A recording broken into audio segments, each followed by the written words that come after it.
कभी सोचा है कि नींबू का खट्टापन और करेले की कड़वाहट ये सिर्फ स्वाद है? नहीं, ये असल में हमारे चारों ओर हो रही एक अदृश्य केमिकल कहानी के इशारे हैं। आज हम इसी कहानी के पन्ने पलटेंगे और जानेंगे कि हमारे रोजमर्रा की जिंदगी में केमिस्ट्री कैसे काम करती है। अच्छा, चलिए एक सवाल से शुरू करते हैं। मधुमक्खी का डंक, एक फूला हुआ केक और पेट में होने वाली एसिडिटी, इन तीनों में भला क्या कॉमन हो सकता है? सुनने में तो तीनों का कोई लेना देना नहीं लगता है ना, पर यकीन मानिए इस पड़ताल के आखिर तक हम सब समझ जाएंगे कि कैसे ये तीनों एक ही केमिकल धागे से जुड़े हुए हैं। तो इस पूरी कहानी के कह सकते हैं दो मेन कैरेक्टर्स हैं, अम्ल और क्षार, यानी एसिड्स और बेसिस। ये हमारे खाने से लेकर हमारी बॉडी तक हर जगह हैं। चलिए पहले इनसे ठीक से जान पहचान कर लेते हैं। अब इन्हें पहचाने कैसे? सबसे आसान तरीका तो है स्वाद। अम्ल यानी एसिड्स खट्टे होते हैं जैसे नींबू, और क्षार यानी बेसिस कड़वे होते हैं। कभी बेकिंग सोडा चखा है वैसा। और लैब में इनका एक पक्का दोस्त है लिटमस पेपर। एसिड नीले लिटमस को लाल कर देता है और बेस लाल लिटमस को नीला। बस ये हो गई इनकी बाहरी पहचान।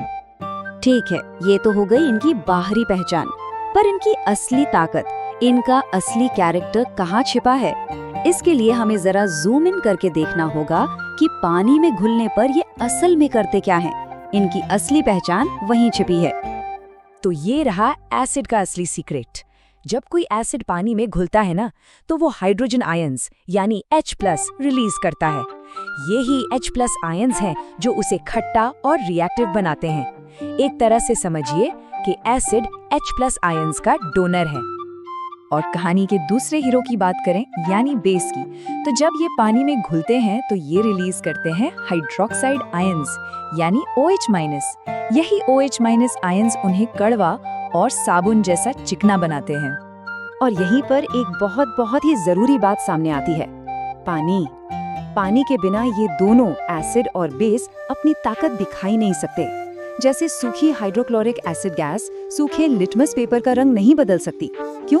क्योंकि जब तक पानी नहीं होगा H+ आयंस आजाद ही नहीं होंगे। तो पानी ही वो चाबी है जो इनके असली पावर को अनलॉक करती है। तो सोचिए क्या होगा जब ये दो ऑपोजिट्स, ये दो दुश्मन आमने सामने आएंगे। जाहिर है एक दूसरे के असर को खत्म कर देंगे।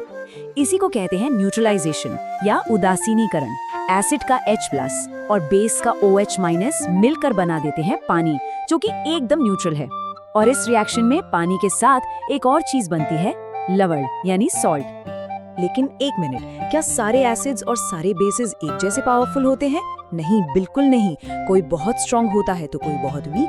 तो इनकी शक्ति को, इनकी स्ट्रेंथ को नापने के लिए भी एक पैमाना है जिसे हम कहते हैं pH स्केल। चलिए इसे समझते हैं। तो ये pH स्केल 0 से 14 तक का एक नंबर गेम है। इसमें जो P है ना, वो एक जर्मन शब्द पोटेंस से आता है, जिसका मतलब ही है पावर। तो ये स्केल असल में हाइड्रोजन आयंस की पावर को मापता है। और यहाँ एक मजेदार उल्टा नियम है, जितने ज्यादा हाइड्रोजन आयंस, pH नंबर उतना ही कम। अब इस स्केल के बिल्कुल सेंटर में, दिल में, है नंबर 7। ये है न्यूट्रलिटी का पॉइंट, यानी पूर्ण उदासीनता। जैसे कि शुद्ध पानी जिसका pH लगभग 7 होता है, न एसिडिक न बेसिक। ये हमारा बेंचमार्क है। और ये स्केल सिर्फ किताबों के लिए नहीं है, ये हमारी रोज की जिंदगी से जुड़ा है। देखिए, हमारे पेट में जो एसिड होता है उसका pH है सिर्फ 1 के आसपास। कितना ज्यादा स्ट्रॉन्ग। वहीं नींबू का रस थोड़ा कम एसिडिक है। और दूसरी तरफ एसिडिटी की दवा मिल्क ऑफ मैग्नीशिया, उसका pH 10 के करीब है, यानी वो एक बेस है। तो अब ये तो समझ आ गया है कि pH क्या है, पर सवाल ये है कि ये इतना जरूरी क्यों है। चलिए देखते हैं कि इस छोटे से नंबर का असर हमारी बॉडी से लेकर पूरी दुनिया पर कैसे पड़ता है। देखिए, हमारी बॉडी एक बहुत ही सेंसिटिव केमिकल फैक्ट्री की तरह है। इसे ठीक से काम करने के लिए एक खास pH बैलेंस चाहिए होता है। हमारा खून हल्का सा बेसिक होता है, तो पेट में खाना पचाने के लिए बहुत स्ट्रॉन्ग एसिड होता है। और जब पेट में ये एसिड ज्यादा हो जाता है तो हम एंटासिड जैसा बेस लेकर उसे न्यूट्रलाइज कर देते हैं। हमारे दांतों की हेल्थ भी मुंह के pH पर ही टिकी है। और ये कहानी सिर्फ हमारे बॉडी के अंदर की नहीं है, इसका असर बाहर की दुनिया पर भी पड़ता है। जैसे एसिड रेन के बारे में तो सुना ही होगा। जब बारिश का पीएच 5.6 से कम हो जाता है तो वो नदियों और झीलों के जीवन के लिए खतरनाक बन जाती है। इसी तरह खेती के लिए भी मिट्टी में सही पीएच का होना बहुत जरूरी है। अब याद आया, शुरू में हमने एक पहेली पूछी थी, उसका एक हिस्सा था मधुमक्खी का डंक। वो दर्द क्यों करता है?